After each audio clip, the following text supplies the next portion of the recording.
My name is Stephen Dietrich. My name is Giselle. Dietrich. I gotta make sure we get that. And how long have y'all been married? 30 years. 30 years. Wow. Just Okay. married 30 years ago.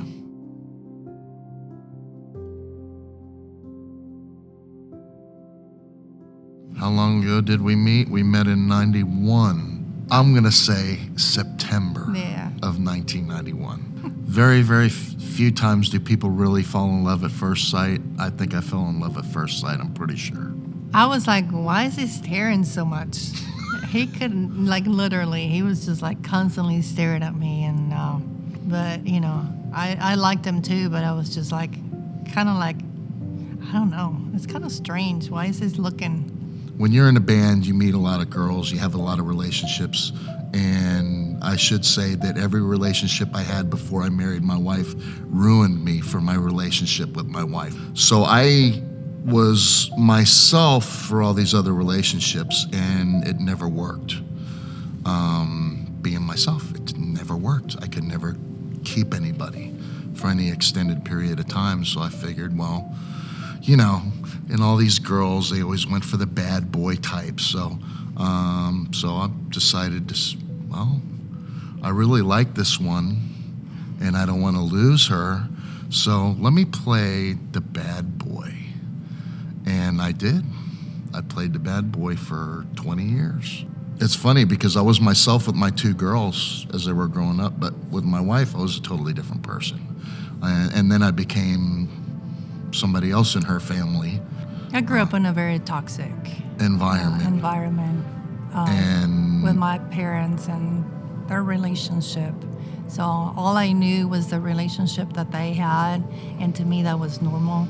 The constantly arguing, putting down, yelling, tossing things. Verbal abuse. A lot of verbal abuse. Never physical, but verbal abuse. So to me that was normal.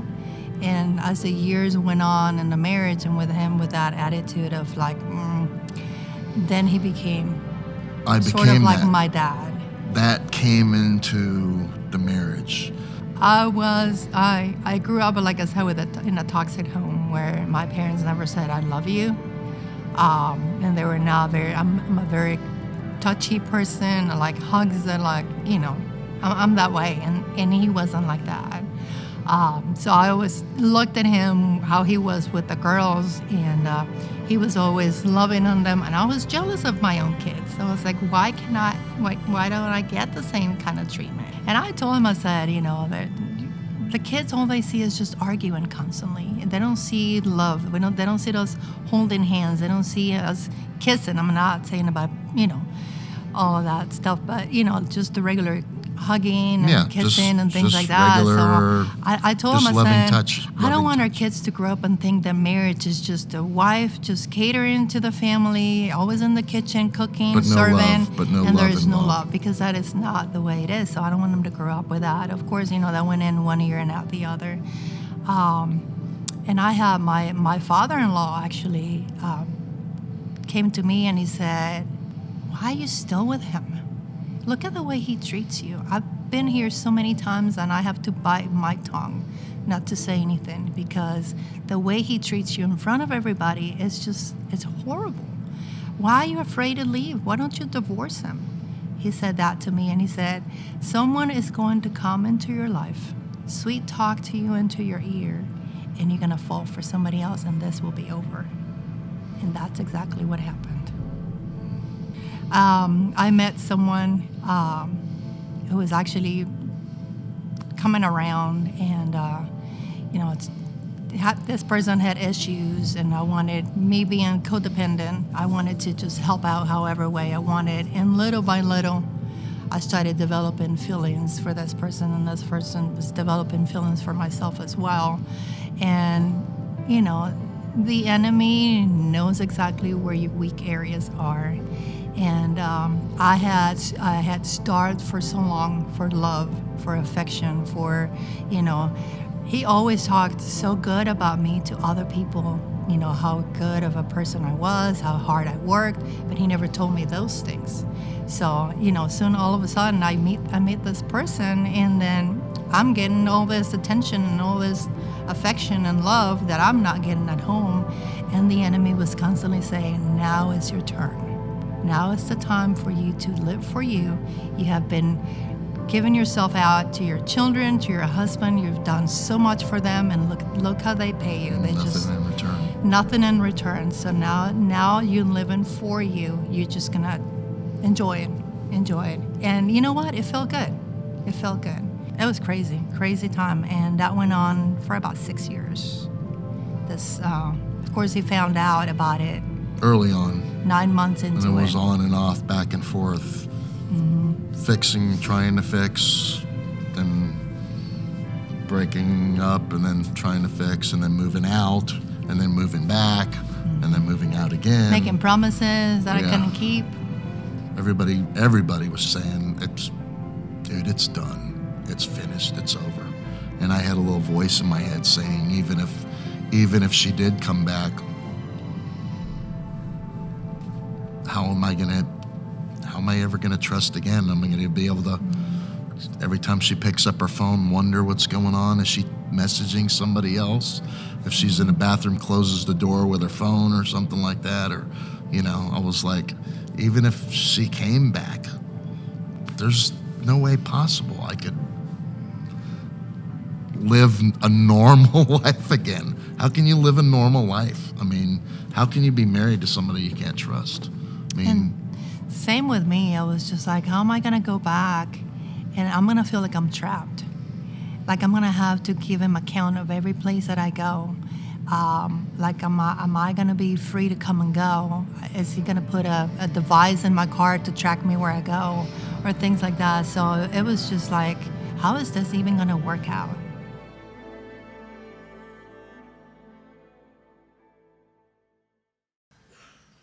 I think if we're honest with ourselves, in some way, shape, or form, all of us have been in that position, that situation, in any relationship. It doesn't matter, marriage, friendships, relationships where you felt betrayed or feel like I don't know if I can keep going. And you have to decide, you have to make a choice in that moment. Will I continue to pursue? Will I continue to be in this relationship, or will I end it? And there's a certain moment of decision where you have to decide, is the cycle that we're in the cycle that will define us, or will we stop it? Will we break it? I remember growing up, there was a game that I always wanted to be very good at, and I never was. But I was determined to be great at it. It's not wiffle ball, although I am very good at wiffle ball. So if you're looking for a wiffle ball teammate, I'll be your guy. Now, the game is, you guys probably remember, there's a line of people, and they would run down to the cone, and they would pick up the bat, you put it on your forehead, you know what I'm talking about? And you spin around in circles as many times as you can, and then I'm already not well. And you run as fast as you can back to the person, right in your hand, and then they come down and they do it all over again. I remember a night youth group, we had a youth group game night, and that was the game. You'd run down, you'd grab the bat, head, spin, run back, and you're watching everybody and you're laughing, you're having a good time, and everybody's laughing. And I have this very deep desire in my soul to be the greatest at everything. I don't ever like to fail. Failure is not an option for me. I like to be the best. So I'm looking at all these fools going, better watch out. I'm about to go up there, I'm about to spin like a beast, I'm gonna run back, you're all gonna be chanting my name when I get back. They'll be like, Chris.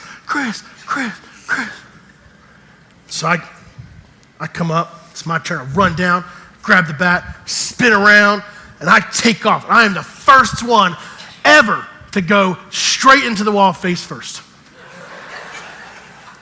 And they chanted my name. Chris, are you okay? Chris, are you okay? Get a napkin, Chris is bleeding. Help. Most embarrassing and humiliating night of my life. But it showed me something important. We all kind of, if we're honest, we recognize that we all kind of go through cycles like that, where everything's going great, and seemingly we're thinking we're gonna crush this relationship thing. We're pursuing it headstrong. We're putting all of the efforts in that we possibly can, and we're going until wham, we hit a wall. And we get to that wall and we go, it's a moment of decision. What do we do now? How do we come back from this moment where everything seemingly was going great and now everything is not? And you're left answering the question, what just happened? what just took place to get us to where we are right now? Here's what we know. We know that marriages don't crumble overnight. They don't fall apart because of one action. Now, one action might drive the end, but here's what we know is that one action is typically preceded by multiple actions prior to. There's a moment where the cycle gets us to that point. And we have to make a choice and a decision in our relationships, in our marriages, as to whether or not we're going to allow that cycle to define us, or if we're going to break that cycle. Paul, in the book of Ephesians, speaks directly to this. And I want to share with you just a little bit of insight. Look, I know, I've only been married for 13 years. I don't have a book out on this, all right? So everything I'm going to teach you today is all the things that I have stolen from people who have been married longer than me, who have written books on this. So just know that in advance. I will tell you all the books I steal today. You can read them all for yourselves. But the one that's most important, if I can just be really honest with you, is right here. This is the one, if we truly spend our time in it, that will radically shape and alter your marriage and your relationships. I don't care how many guys write great best-selling books on a New York Times bestseller. Listen to me. Nothing will change your marriage more than intentional time spent with your Creator. That's it. And those of you who have made it, you know that's truth. That's truth. Paul in Ephesians chapter 5, he says this, and Pastor Greg alluded to it last week, is this right here. So again I say, each man must love his wife as he loves himself. And the wife must respect her husband. Now, I always wrestled through this particular passage because I expected my logical A plus B equals C brain for it to go, husbands should love their wives and wives should love their husbands. That makes more sense to me when I'm writing. So what is happening here? Paul is giving us a bit of information that we need to know, that if you didn't know this already, we are different, men and women. Now, if you're just learning that and you're struggling in your marriage, can I just tell you, that could change everything for you. Your wife is not like you. She doesn't talk like you. She doesn't think like you. She doesn't act like you. You are two very different people. And Paul lays it out for us perfectly here. He says, like husbands, love your wives. What does love look like? Love looks like it's expressed through sacrifice, through putting somebody else before you. But then he equally says the wife must respect her husband. And listen, I know the old saying, right? The way to a man's heart is through food. All right, I don't know where you guys got spiritual there. No. Food. Food is the way to a man's heart. All right, but from a spiritual side, no. The way to a man's heart is through respect. So what does that look like? Well, that's what we're going to talk about today. These two paired together, this idea of love and respect, what does that look like for you and me? How has that played out in our marriages? Paul lets us know here. Here's what we know. We know that we all understand that we have different roles and responsibilities, but we kind of need help living them out, right? Husbands, if we're honest, right, we come to the table sometimes, we come to the table sometimes, and here's what we know. We know that we can do things unintentionally, maybe sometimes intentionally, but I'm going to give us all the benefit of the doubt this morning, unintentionally, that are unloving in nature, okay? Things like I showed up late to the house, but I didn't call my wife and let her know, and she was worried about me, and I act like I don't care. It doesn't matter. I can do what I want to. I'm a man, all right? What typically ends up happening on the other side of that is that the wife tends to respond to that in some way of disrespect. And then what ends up happening is the man ends up responding back again with some sort of unloving comment or action, and the wife ends up responding with some sort of disrespectful action. And the cycle continues. This is called what Emerson Eggerichs was called the crazy cycle. It's this constant, repetitive chaos of where there is no love, then unfortunately, guess what happens? There is no respect. And this becomes cyclical. This becomes this massive cycle. And so the wife doesn't receive the love that she needs, so she reacts by showing a lack of respect, and so on and so forth. So what does that mean for us? Or what it means for us is that we have to figure out a way, how do we break that cycle? Because if we don't, what ends up happening is that both parties kind of withdraw and go, well, it's just not worth it. And it's not worth fighting for. And we kind of get further and further away from one another until we become roommates instead of a relationship. So how do we break that cycle?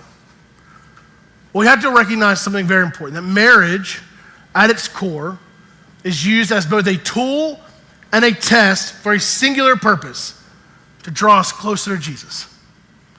Every relationship, friendships, dating, courtship, whatever you want to call it, marriage, all relationships at the end of the day, but specifically marriage, is a tool and a test to draw us closer to Jesus.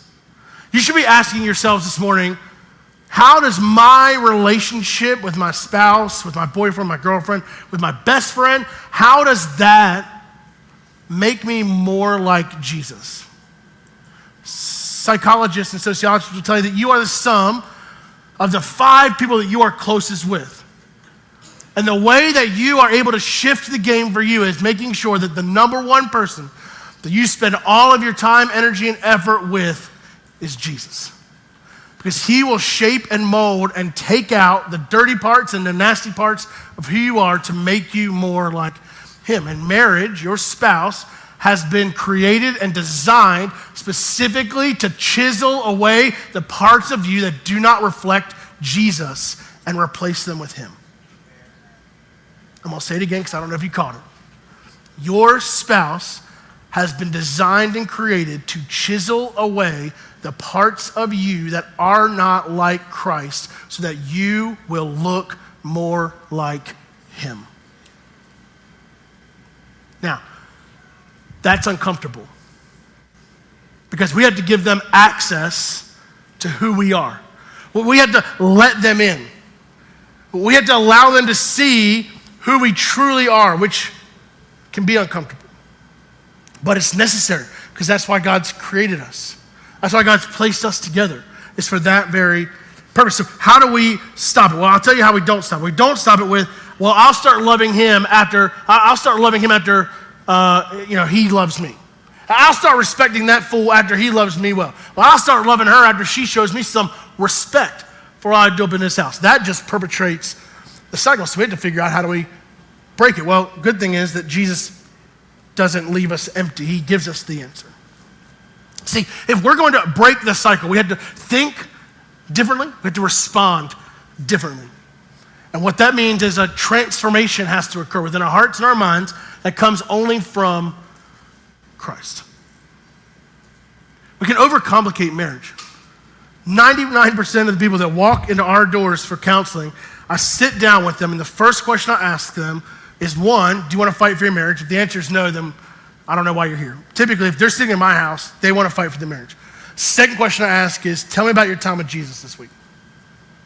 How much time did you spend in the Word this week? How much time did you spend praying this week? Here's what I've found to be true. The couples that struggle the most are the couples who spend the least amount of time with the Lord. If we're not going to lean in to the strength and power that he gives us, we're going to struggle in our marriages. We're going to struggle in our relationships. We're going to struggle in our friendships across the board because we're now instead going to allow our minds to receive from the world what we should be receiving from the Lord. We feed and feed and feed and feed and feed the beast rather than allowing the Father to do the hard work of chiseling out within us what it should look like to be like him. So Jesus gives us a little bit of an answer, a little bit of an insight in Philippians chapter 2. We're going to be there the rest of the day. So if you have a Bible, if you flip there, if you have a phone, whatever, flip there. But Ephesians chapter 2, Jesus lays out for us through Paul exactly what this looks like. In Ephesians chapter 2, it says this. It says, don't be selfish. Don't try to impress others. Be humble. Think of others as better than yourselves. Don't look out only for your own interest, but take an interest in others too. So how do we break the cycle? Well, he tells us right here, right? Don't be selfish. Be humble. Take an interest in others. Don't be selfish. Be sacrificial. Be humble. Don't be prideful. Take an interest in others. Put others before yourself. You're going to hear those three a lot today. That's the model that Jesus lays out for us. Yesterday, we had to do some yard work. And I went outside and I took my 2 oldest children with me because we let them know that if they go outside and they work, that they will earn money. Money in our house is not given. I don't give allowances because nothing is given in this world. Everything is earned. So you earn the money, you put in the work, and I will pay you. If you don't work, guess how much money you get? $0. If you quit on the job, guess how much money you get? $0. I take all of it. So I'm a pretty hard laborer. I'm not kind to work for. So my son and my daughter come out, and my daughter's hanging out with my daughter, and she's my youngest daughter, and doing whatever I tell her to do. She's being great. My oldest comes out, and he typically likes to cut the grass and do all those things because it's big money. That's big money giver right there. So he comes out, he gets the weed eater because you always cut in first. A little fun fact about yard work, should you so care to know. You always cut in first and then you mow. So he cuts in the edges with the weed eater, and I get the mower started. I start pushing. I was like, all right, it's good to go, man. You ready? He's like, yep. He pushes it down one time. Halfway down the yard goes, it's stuck. That's stuck because we haven't cut our grass since last year. So we're fine, all right? We're just lazy. And so he's like, it's stuck. It's wet and it's tall. And so I'm like, you got to just push through, man. You know, I'm quoting all the things my coach used to tell me. Like, pain is progress, brother. You know what I mean? Or like, sweat is just pain leaving the body. You know, like, oh, like, go. And he goes, no, I can't do it. He turned off the mower. And I was like, all right. So he's like, what can I do instead? I was like, I give him another task. He goes, and I pick up the mower and I start mowing. We finish the yard and he goes, what else can I do now? I said, we need to blow off the driveway. He goes, all right, I'm going to do that. I'm like, all right. So I get the blower and I get it all set up and I get it ready for him. He comes around and he goes, Dads, it's really hot out here.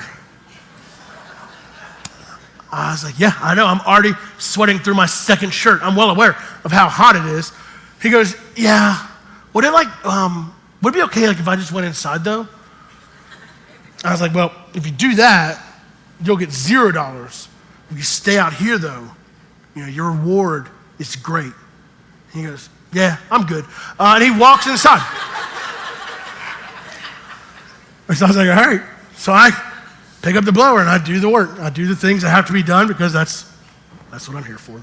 Work has to be worked. So I go down and take care of everything. And about an hour and a half later, my kids walk out the back door, both of them in their swimsuits.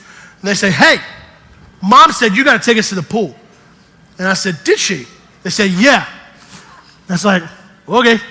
They said, whenever you're done, you're going to take us to the pool. I said, okay. She said, so how close are you? I said, well, I'm a one-man show out here right now, so it could be a while. And they said, okay, can you speed it up? I was like, I'm not working harder for you, sir. Sorry. Nope. Mm-mm. So I pick up my battery-powered blower. You know, the small one you just use for like your back patio. And I go, might take me a while just by myself. And just start blowing like real like petty-like, you know. And they go, all right, well, as fast as you can, that'd be great. They walk back inside. My kids hate me. I'm pretty confident. So I throw that one back down because I don't actually want to work out there that long. I blow the whole thing off. We end up taking it to the pool after I was done. And I'm disgusting. I get in the car with them. And we're driving. And I said, look, man, I need you to understand something. You guys could have been at the pool probably 2 hours ago if you had just worked with me instead of leaving me. But instead, I had to do all the work by myself. And because of that, now we're further behind than we could have been if we would have been working together. And this opportunity in a life lesson, understand, right? Like one, who are we putting before ourselves? Right? Is it just, it's me, it's all about me, and you either better get in line or, hey, are we being humble, being sacrificial? My kids want nothing to do. They could have read this passage and be like, yeah, that stinks, man.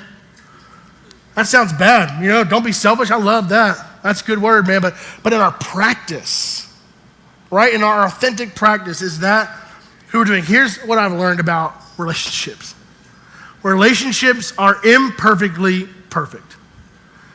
They're imperfectly perfect. Let me tell you what I mean by that. At their very core, relationships are two people. Two people. Now, guess, if you don't know this already, I'm going to spoil it. You're not perfect, okay? Now, you might think, right, if you just started dating, you might be looking at your honey and be like, you don't understand, Chris. He is perfect. And I'm just going to, spoiler alert, let me tell you the end of the story. He ain't.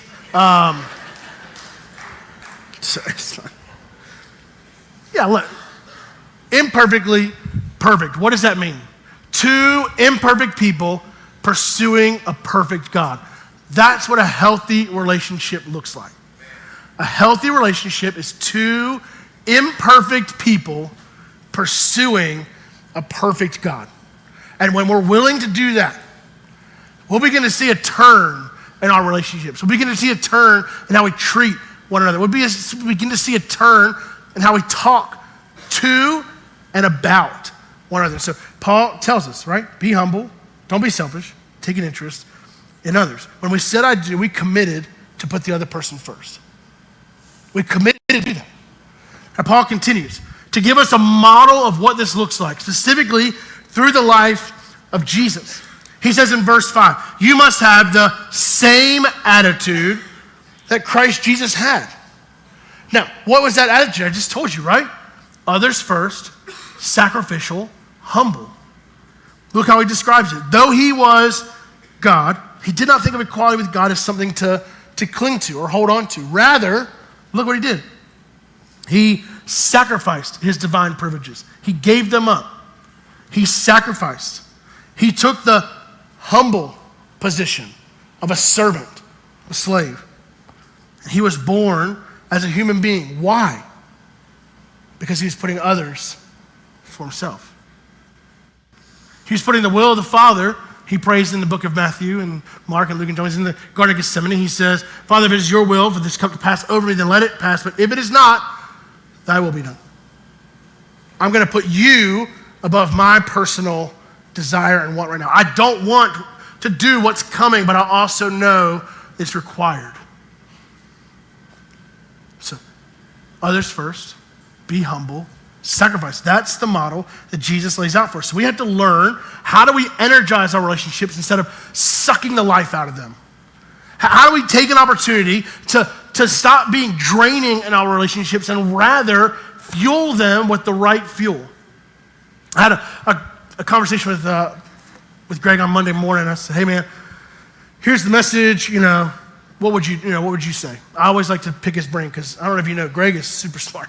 And so I just like sitting and going, great. So all this message actually is just Greg, and I'm just happy to regurgitate it. So he said, hey man, it's like this. It's like going to a gas station. Okay, now look, maybe you don't have, maybe you plug in your car. That's fine. Let me give you both illustrations, all right? Because plugging in your car is fine too, I think. I don't know how that works. So I don't know if it's like a 3-prong thing or like a 2-prong thing or like a special prong thing, but let's just say whatever, because I don't care. So you have to plug it into the right plug. I do know that part. Let's imagine you go to the charging station or you go to the gas station and you plug your car into the wrong plug, or you begin to put diesel fuel into your gas-driven car. Now, I don't know about you guys. I don't know how cars work, but here's what I do know. I don't think that if I put diesel into my car that runs on 87, that's going to be a good thing. It's probably going to blow up the engine or blow up something or destroy something. It's going to be bad news. If I plug my car into the wrong outlet, it's not actually going to charge up the car. Honestly, a lot of times when you have it plugged into the wrong outlet, it actually drains the power from it because it's trying to pull from a source that cannot sustain it. But aren't we doing this in our marriages? We're kind of pursuing and we're putting in all of the wrong effort, all of the wrong things, hoping this will fuel it, this will fuel it, this will fuel it, all the while failing to realize something very important, that you and your spouse speak 2 different languages. Now maybe literally, right? But let's just go figuratively for a second. From a scriptural side, Paul told us in Ephesians 5, men do what? Love your husband, or love your wife, sorry. Bring it back. Sorry about that. We'll bring it back in here.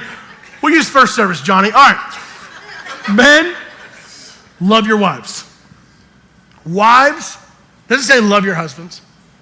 Because I think God already knew I made you to do that already. Just naturally in your DNA, you are good at that. Instead, wives, respect your husbands. Now what that means is the husband brings home flowers and the wife's like, those are the flowers you brought. Husband shows love, wife shows disrespect, and the cycle begins. Because that's going to happen. You're lucky I brought you flowers at all. Ungrateful woman. And then she's gonna go, oh yeah, did you even work today? I mean, it's 3 o'clock. I mean, you slacker, what are you doing? Go back to work. And now the cycle of craziness begins until somebody decides, I'm not speaking the right language. Hang on a second. I think I put the subtitles on in Spanish. Let me bring this back to where I can understand what's happening right now. And that's what Paul says, right? How do we do that? We break it by humility, by sacrifice, and by placing others first. So think about it like this. Think about like meeting needs versus making withdrawals. Now, I want to be super practical with you for just a moment this morning, if that's okay. Super practical. Meeting needs equals making deposits, whereas hurtful behaviors equal making withdrawals. Now, we all have our money somewhere. Maybe you don't trust the banks and it's all in your mattress. Cool. Maybe you do trust the banks and you've got it all there. Maybe you're so rich you got it in the Cayman Islands. I would love to meet you after this. Talk about some opportunities we have for you to give. Now, here's what I know, right? Regardless of which of those three camps you're sitting in this morning, at some level, we all have a working understanding. If all I ever do is take money out of that account or of that mattress or of the Caymans, eventually that's gonna run out. Eventually, if we don't keep replenishing the source, it's all going to come away. Same is true of our marriages. If all we do is take, and we don't ever give the opportunity to give, eventually we're going to drain that account and we're going to create chaos in our relationships. So what does that look like? Well, let me give you some very practical ideas. Wives, it looks like this. Appreciation. That's it. Listen,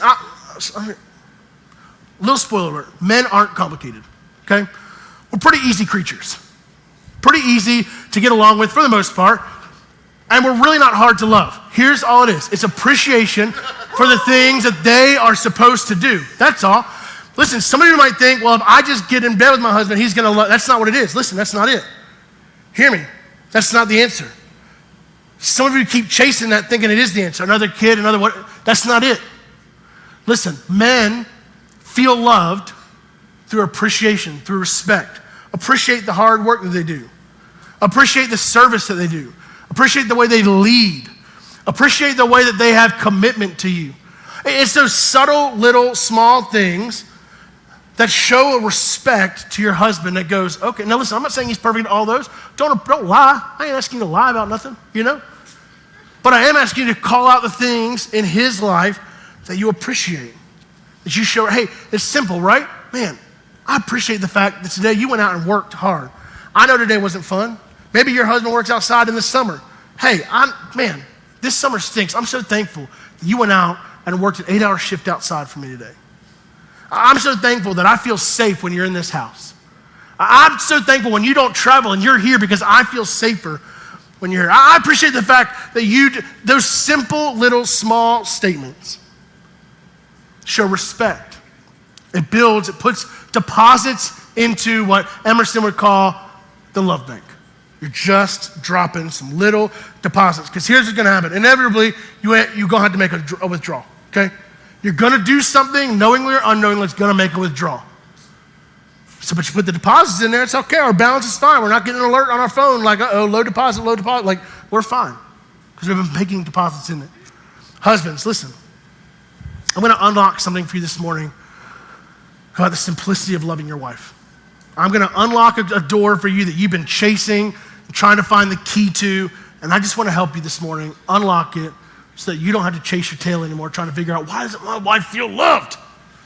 And I love the fact Giselle and Steve and I didn't meet before they shot their video. I had no idea what they were going to say. But what they're saying is important, and you'll hear more of it in just a moment. What they're saying is, Giselle didn't feel loved. But then she defines it for you. She didn't feel affection, appreciated. She didn't feel like she mattered if she was in the room or not. She didn't feel heard. She didn't feel like for her that Steve was being real or vulnerable because she was seeing a side of Steve with their girls and a different Steve with her. And so sometimes, listen, men, sometimes it's as easy as being like, man, I'm hurting today. Today's not a good day. I've had to learn how to do this as we grieve. Like, especially in grief, men, we're very good at being like, we're fine. I'm all good in the hood. Best I've ever been. Best day ever. Living the dream. Woo! When really inside, you want to just punch a wall. And sometimes my wife will tell you, I'll just look at her and be like, this is not a good day. Thanksgiving every year, not a good day. September 24th, every year, not a good day. And I just tell her, today stinks. And here's why you gotta say, listen, here's why you gotta say that. Because I'm hurting. And what do hurt people do? So when somebody comes and hurts you, you need to look at them and go, why are you hurting? What's going on? Instead of reacting, going, you jerk, you don't have a clue what I've been, no, stop, whoop, pause, hold up. Hurt people. He's hurting. She's hurting. Push pause. Hey, what's going on? Something's off. You okay? Here's another one. Ready? There are some people in this room that have never looked at somebody else and just said, I'm sorry. However you say it. I messed up. I screwed up. Went too far. I am sorry. My wife is in the room. She was in the room last service too, so I couldn't lie. Wives hold you accountable for your lies. My wife will tell you, she's a beautiful redhead over here, that 99.9% of the time, let me just tell you a little cheat for those of you who are students and taking tests. If it's always or never, it's always false. Because there's never an always, there's never a never, okay? So, 99.9% of the time, I am the first one to come to her and say, I'm sorry. Is that correct? 99.9% of the time. Even if and listen, that doesn't mean that I walk to her and I go, I'm sorry. You got something you want to say too, right? You're sorry too, right? Now I say it without holds, without anything lingering over I just walk up to her and say, I screwed up. I'm so sorry. Now it might take me a minute to get there. I'm not saying like I messed up and then I come back and like, hey, oh, been 30 seconds, I'm good. Sorry about that. Like it could be a day, it might be a couple hours, but typically, I'm going to be the one who walks up and goes, I'm so sorry, I screwed up. Do you know why? Because for her, the spiraling cycle stops the moment that I say I'm sorry. It puts a deposit into the love bank. It immediately makes her feel, wow, okay, he's loving me well today. I know he screwed up. I'm going to forgive him for that because he was willing to step out and stop the cycle, stop the craziness. Now here's what I know is true of all of us, right? We all want to win. But if we're going to win, we have to understand that we have to walk through a different cycle. We have to get rid of the crazy cycle, and we have to pursue instead this energizing cycle for our spouses. The energizing cycle looks a little different. I don't know if we have these or not. The first one didn't pop up, so it might be gone. But the energizing cycle looks a little differently, right? Now these are all Emerson Eggerichs. I didn't make these. I'm not that creative. But he would say this, right? The energizing cycle is his love, me saying I'm sorry, breaks it. And now it motivates her to go, I'm so thankful that you said that. I appreciate the fact that you took the first step. Shows me respect, make a deposit. And now I'm going to go, boom, I'm walking right back in it. I'm going to give her a hug. I'm going to go in and go, I love you so much. I'm so sorry. I'm going to come back in. We're going to hug it out. I had a great counselor who this is the most uncomfortable thing to do. But if you are a spouse today, if you are married to somebody today and you are in the middle of a battle, can I just encourage you to hit pause? Just look at each other and go, oh, hey, we're going to pause for a second. This is what Renee and I do. This is the best thing we ever learned. And it's so uncomfortable the first couple of times you do it, but you got to do it, okay? Here's what we do. We're in that moment, and it's heated, and it's crazy, and we pause, and we go, this isn't worth it, hang on. And we hug each other. And not like, love you, 60 seconds on the clock. Put a timer up. 60, I'm going to hug you, we're not going to talk, we're not going to speak. I'm going to hold you, and you're going to hold me like we mean it for 60 seconds. Do you know what happens? Every time. Every time. We end up having a kid. No, I'm just kidding, that's not true. That's not true. It's not true. 3 times we've hugged in our lives. 3 times. That's how that works. For you kids in the room, that's how that, don't hug. Do not hug your girlfriend or your boyfriend. 3 kids proving it. Every time. I didn't do that in first service. That's a good turn, huh? You like that one. Redeem that over the comment off from there. Here's the thing. 60 seconds on the clock. We pause. We hug. Here's what happens. About 30 seconds in, because you're going to let go. Don't let go. 30 seconds in, you just begin to relax. You begin to release. And there's this beautiful tension that comes off, and you're just able to sit with one another. You'd be shocked what happens if you just pushed pause in an argument. All couples fight. They might fight differently, but all couples fight. But here's the thing. Some couples fight so that they can win. I'm going to be the right one. I'm going to be the one who wins this fight. And I want to share something with you that revolutionized my thought on fighting. Often we think the husband should win or the wife should win. Who's going to take that one? I'll win the next one. I'll give you this one, but Scripture's clear. When you got married, you became how many fleshes? One flesh. That means, ready? You're either winning together or you're losing together. There is no in between. We're either going to find a way to win together or we're going to lose together.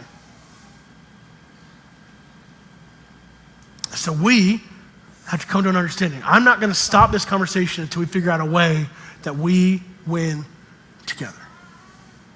Paul tells us, right? Be humble. Be sacrificial. Put others first. Recognizing that we speak a different language. It's hard for us to understand each other sometimes. We might say things, like, I don't really feel loved right now. I don't feel respected right now. And that's okay because you're talking past each other. That's an opportunity for you to go, let me tell you how I can feel loved. Let me tell you how you can show me respect. It's an opportunity for conversation, for dialogue. But we have to speak up. Luke 6:31, right, tells us this. Tells us to do to other people what we would want them to do to us, right? If you want to be suppressed, then suppress. But let's be honest, in our marriages, we want to find healing. We want to find wholeness. That's why God placed us together. He placed us together to drive us to be more and more like Him. So if that is true, then here's what we have to understand. This is a principle that has rocked me to my core lately. If that is true, that we are called to become more and more like Christ, if we're called in Luke 6:31 to do to others what we want them to do to us, then here's what is true. That we have to become the spouse that God's called us to be. See, there are some people who bounce relationship to relationship to relationship to relationship. They're like, that guy was da-da-da, that girl was da-da-da. Here's bouncing, bouncing, bouncing, bouncing, bouncing, and nobody's good enough for you. Listen, they are not the problem, you are. I know, first service didn't like it either. I'm going to circle back to it. Listen to me. If you're bouncing from person to person to person to person, hoping that one will be the one that fills the void, you are the problem. They are not the solution. Jesus is. That's it.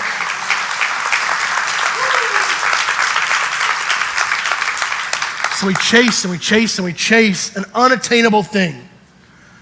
I love sending my wife out to eat with other ladies. I do. I love it. Sometimes she'll come back and she'll go, Chris, you'll never believe what this other husband does. And I look like a daggum champion. I mean, she's like, they do this and they do that. And I'm like, those turds, aren't you so glad that you married somebody as great as me? Amen and amen. And then there are other moments, and she's not allowed to go out with these people twice, but there are other moments where she'll come back and go, man, Chris, this person's husband, man, he did this and this for her. How incredible is that? And the whole time I'm going, I mean, it wasn't that great. But it's like, and she's never doing it to be like, I wish you would, right? Just to be clear. Like, it's not like she comes back and go, I wish you would do what he, it's just like, she's just sharing, like bragging on that man. I'm like, oh, come on, man. Like, take it down a couple notches. But it challenges me to become a better husband, father for her and for my children. It challenges me. I don't take offense to it. I rise up. I go, all right. Here's why. I want to be the man that my wife brags about. I want to be the husband that my wife sits at dinner and goes, you're never going to believe. I want to be the type of dad that my kids go to school and go, well, my dad blank. I want my wife, and she is fully worthy of this, to be the person that my son gates every other woman up against. Every other woman has to meet her standard. I don't want my son to ever compromise. I want my 2 daughters to gauge every other man based on how their daddy treated his wife. That's it. And that's not a selfish motive. Let me be clear. For me, that's an example of me pursuing Christ first. I don't walk in and go, so tell me what you're going to say about me when you go to dinner tonight, Renee. What have I done great lately? I don't go to her friends afterwards and go, say anything good about me? She brag about me at all when she's saying, I don't go to my kids' school and be like, so what did they write about? They write a paper about me? Anybody write a paper about how great I am the hero? Am I the hero? No, it challenges me, it pushes me to go, I am going to be the spouse, I'm going to be the father, I'm going to be the friend that people brag about. Because 2 things matter. 1, my closeness to Jesus, and 2, driving them closer as well. That's it. That's all that has to matter. Here's what we know, right? Paul was clear. The way that love should work is simple. You should put others first, it should be sacrificial, and it should be humble. True love, true long-lasting love is sacrificial love. It's uncomfortable. It has moments where you do things you don't want to do because it's for their betterment. And that doesn't always mean like, oh, I'm going to go buy flowers even though I want to buy flowers. No. Sometimes it means calling them on the carpet and going, hold up, you said. Sometimes it's accountability.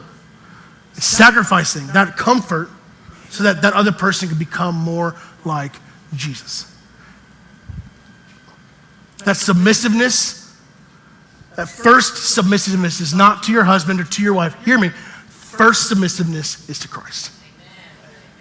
And everything else drives out of that. And my wife has full opportunity to look at me and go, you ain't being Christ-like today. And I go, ooh, all right, turn that around. We have to open up and allow people the space to speak directly into our soul, to speak directly into who we are. And I think as you'll see in just a moment, that's exactly the space that Steve and Giselle found themselves in as well. Check it out.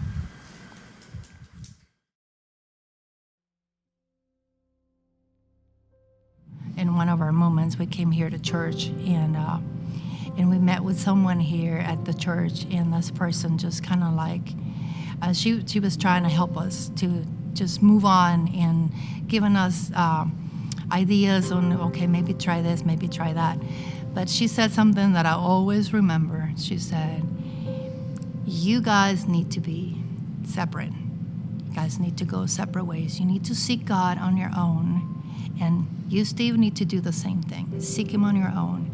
And when you find the God and you let him just restore you and let him work in your heart and let him, work on all the things that are broken, and you learn to trust and have faith and all of that, watch what he's going to do. It's not in your own timing, but in his. And when he knows that you guys are ready, this is when the marriage is going to be back together, and it will be better than it's ever been. Yeah, we don't want to listen to that. They don't want to listen to that. We wanted to do it in our own timing, not in his timing. Yeah. And I kept meddling in things, trying to help God do this and help God do that. And, if I do this, then she'll like that and see me in a different way. And, just one thing after another. And sometimes it worked a little bit, and then we'd go back and he was so desperate to have me back. Like, he knew exactly where I was headed. It's just like you're trying to stop, somewhat from hitting the wall. And he kept telling me things, but that was really working against me. Like sometimes he would be like really sweet to try to win me back, but some other times he was like very like, And then if that didn't work, I tried the shame route. Right. And, You shouldn't do this. Your kids are going to see, and they know, and, shame doesn't work. But that is something that, like, now that we've been through all our stuff, I tell people shaming and threatening doesn't really do anything. If anything, it just pushes you away. Finally, I said, I'm done. I can't take it anymore. I'm finished. I don't want to do anything else anymore. And I just focused on him. I didn't focus on anything else. I was done with her altogether. Just focus on him. Focus on church, focus on playing for him, worshiping him, and I left it alone. And as soon as I took my hands off, that's when he did the miracle. Coming back home and allowing God to slowly just restore our marriage is just like, people will ask, they were all kind of like very skeptic because I had done this back before. I had gone back twice. So this is the third time that I'm going back home and to just try this out. But this time it was different. This time I had developed the relationship that I needed to have with the Lord. It was all prayer. Prayer changes us. It moves mountains. It frees you, basically. I felt... I go in my closet and I pray in my closet, and I was like, I can't do this on my own. I can't. And I said, you have to help me. And after I was done praying, I was there for a while, I felt this weight lift off my shoulders. It was like I went in there very, very heavy, and I left like feeling like, like a feather. I was so light. And I knew then that, okay, we're definitely on the road to recovery and reconciliation, and this is just going to be better than it's ever been. And it has been. It's been amazing. A marriage that was like completely dead. There was nothing left there. When they say when there's fire, there's ashes, there's always a little bit left. There was nothing left. Like the ashes have been blown. Our marriage was deader than Lazarus. Yes. It's definitely a lot easier for Jesus to resurrect Lazarus after 4 days in our marriage, after 6 years of utter HE double hockey sticks. But I always think, I look back and I go like, okay, would I ever do that again? What I went through? I know I put my life through misery with children. Emily was 9 years old when the relationship started. And so she went through her teenage years with mommy not being there for her. And that was hard. But the relationship that I gained, the relationship that I now have with God. You guys see us. We got our family, we got our daughters here, we got our grandson here. What's funny is 20 years we had no clue that we were perfect for each other. We had to go through all this to find out. I had to find out who she was inside. She had to find out who I was inside, and it turns out that we had been perfect for each other all along. It just didn't even realize it. So I tell him, God put us together to fix us. Yes. He put us together to fix us ourselves and to fix our relationship with him, because through all this he brought us closer to him. Mm-hmm. And so, we wouldn't be this close to God if it wasn't for this mess. Our kids wouldn't be this close to God if it wasn't for this mess. It's just, he takes everything and turns it to good.